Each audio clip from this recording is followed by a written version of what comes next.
lama banget kayaknya aku nggak ngevlog, nggak bikin ATC vlog, nggak bikin study vlog. Tapi sekarang di video ini kita mau belajar jadi ATC. Yeay!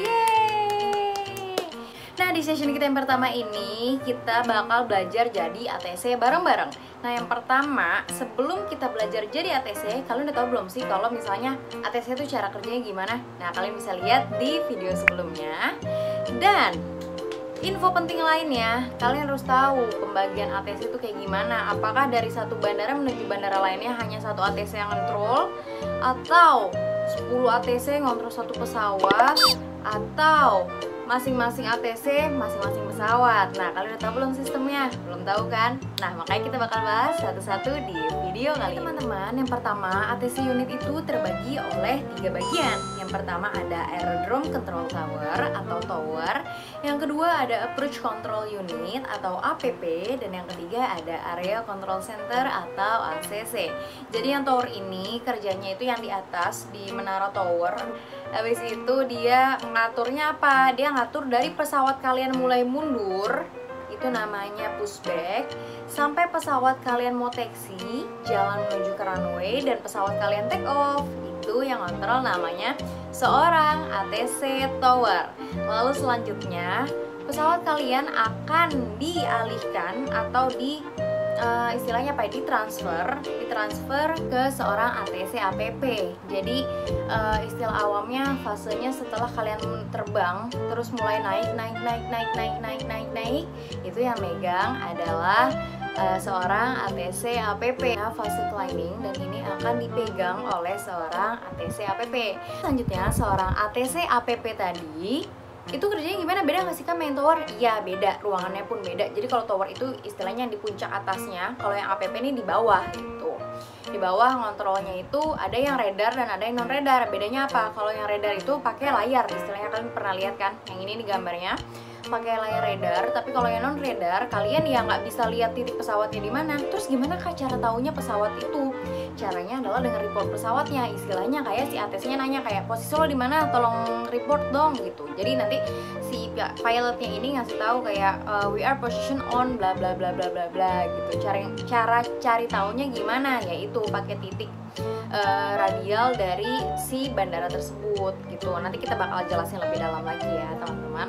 Lalu selanjutnya setelah dia climbing, si seorang ATC APP ini akan mentransfer lagi dia ke seorang ATC ACC. Jadi ATC ACC ini kita panggilnya ACC aja ya biar nggak bingung. Jadi ada tower, APP, dan ACC. Ini megang pesawat saat dia cruising atau saat kayak kalian merasa kayak kita nggak apa-apain ya, kayak nggak bergerak, kayak nggak kemana-mana gitu, kayak kalian lagi stable aja, itu yang megang adalah ACC.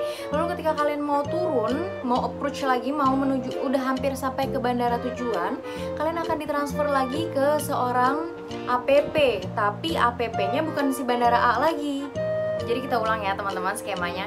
Jadi pertama ini dari tower A, lalu ditransfer ke APP A, lalu ditransfer ke ACC, lalu dari ACC ini menuju ke bandara B, akan dipegang lagi oleh seorang APP si bandara B berarti. Nah, ketika sudah benar-benar mau mendarat, apakah istilahnya kayak pilot tuh nanya kayak apakah gue boleh landing di bandara lo gitu. Bahasa gaulnya sih gitu. Terus dia bakal ngatur dia parkir di mana, terus landing di runway mana, itu adalah seorang tower lagi, tower B ya, tapi jadi tadi A ini B kayak gitu ya teman-teman. Contohnya simulasinya teman-teman. Setelah kita ngomongin pembagian tugas unit ATC, kita juga harus tahu nih seorang ATC, untuk jadi seorang ATC itu syaratnya apa aja sih? Yang pertama adalah memiliki license dan rating yang aktif ya teman-teman, dan ini harus diperbarui setiap 6 bulan. Lalu selanjutnya nih si ATC ini sebelum kerja, literally sebelum kerja itu dia wajib ditensi, dan itu wajib banget gitu. Jadi kalau misalnya kalian tensinya terlalu rendah atau terlalu tinggi, biasanya diberikan waktu dulu hingga tensi kalian stable, baru kalian boleh ngontrol gitu. Ngontrolnya seperti di video sebelumnya yang udah aku jelasin, ngontrolnya itu 2 jam, jadi asisten 2 jam dan istirahat 2 jam. Jadi dalam satu shift hanya 6 jam. Lalu teman-teman, selanjutnya sebenarnya ATC ini kerjanya ngapain sih? Secara garis besar sebenarnya ATC itu terbagi 3. Yang pertama adalah memberikan ATC clearance. ATC clearance itu kayak allowance buat lo boleh lewat sini, lewat sini, lewat sini gitu istilah awamnya. Lalu memberikan ATC instruction kayak misalnya tadi belok kanan, belok kiri gitu.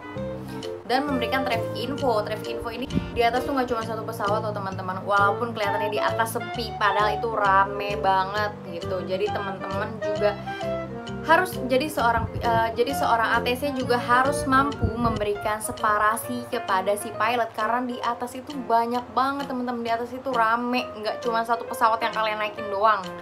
Karena jalurnya emang misalnya kayak dari sini mau ke Jogja, ya jalurnya ya emang itu aja gitu. Sedangkan dalam 1 jam aja misalnya yang menuju Jogja tuh banyak, ada yang dari Bandung, ada yang dari Jakarta, ada yang dari Halim gitu misalnya, iya kan? Gimana caranya pesawat itu nggak ketemu?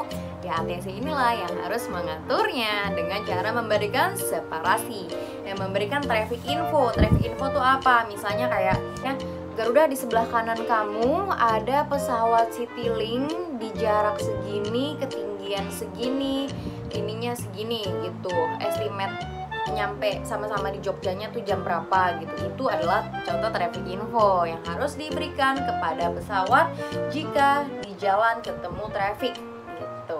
Ini adalah salah satu contoh separasi yang paling sering digunakan oleh ATC, khususnya ATC radar. Secara vertikalnya antar pesawat itu harus memiliki minimal 1000 feet. Lalu bagaimana jika jarak antar pesawat kurang dari 1000 feet? Nah teman-teman ada yang tahu nggak? Jadi sebuah pesawat memiliki sistem yang namanya TCAS atau Traffic Collision Avoidance System. Jadi fungsinya untuk apa? Fungsinya adalah untuk menghindari terjadinya tabrakan apabila pesawat memiliki separasi yang kurang dari minimum yang telah ditentukan tadi, yang seperti sudah dibahas sebelumnya, yaitu 5 nautical mile dan 1000 feet. Jadi apabila kurang nanti kayak gimana kak? Nah nanti masing-masing TCAS ini akan memperhitungkan titik atau poin di mana pesawat akan bertemu.